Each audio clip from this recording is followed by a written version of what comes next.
Hi, my name is Gibson, and I'm the creator of the Personal Development School. This is your daily breakthrough video, and in this video, I want to talk to you a little bit about why some fearful avoidants struggle with the idea that a relationship permanently ends. And I'm going to tell you what this is all about, where it comes from, and what you can learn from this and do about it.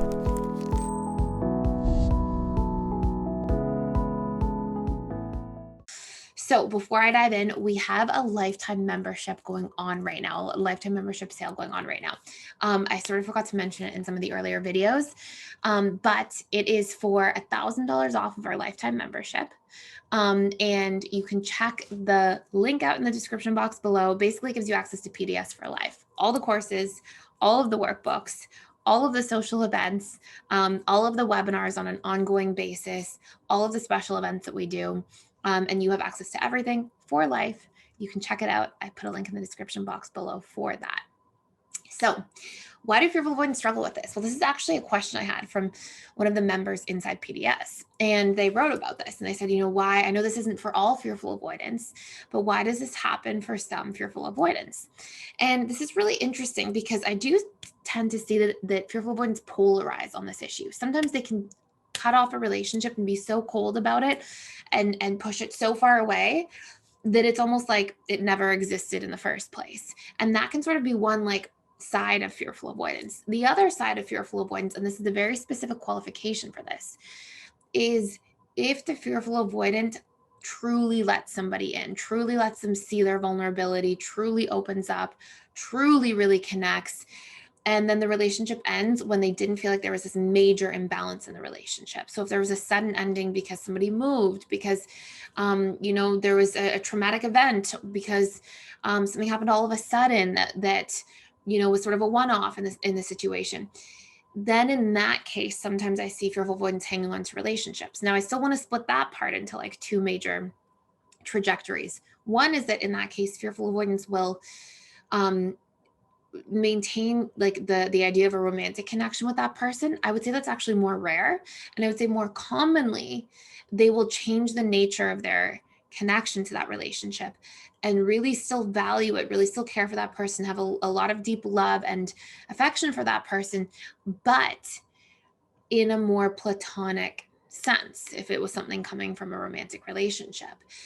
So why does it work like this? And where does this come from? Well, what I often find is that fearful avoidants, when they feel like there's a perceived imbalance in a relationship, they tend to let it build up for a long period of time before communicating about it, because they usually don't want to lose somebody, but they're afraid of asking for their needs to be met. They feel too vulnerable. They're afraid that they'll be seen as weak or a burden or be abandoned as a byproduct of that, or that they'll ask for their needs and then they'll be betrayed and it will hurt too much. And so a lot of their subconscious blocks stop them from really doing that. And so what can happen there is eventually they get this buildup and they see I'm giving, and I'm receiving almost nothing according to my needs. And so what's the point of having this relationship? The person's taking advantage of me, they're betraying me through taking advantage of me, and they'll build a lot of negative emotional associations, and that's when they'll go really cold. If they don't do that because of those different circumstances we talked about, then often what happens is because it's so difficult for an FA to let somebody in, if they really do let somebody in, and they are good at bonding with people, but they're not often as good at letting somebody truly in. Okay, so notice that there's a difference. A bond can be we understand each other. Letting somebody in, especially in a romantic context, is I've shown you my weaknesses, my greatest fears, my vulnerabilities. I've opened up about my needs. And usually once that happens, there's such a deep emotional connect for the fearful avoidant that it really imprints the subconscious mind. Now, the subconscious mind is really imprinted by emotion more than anything else. And when there's some deep needs being met and a lot of emotion elicited from that, there can be these really strong imprints that a person actually leaves on the fearful avoidant subconscious mind. And unless that's actually being actively reprogrammed through doing a how to heal from the breakup course, by the way, it's a really good course inside PDS if you're struggling with a breakup, and I'll put a link to the courses page below for that, because it really helps to unwind and rewire some of those imprints and remove them. Unless that's happening, then oftentimes those imprints stay.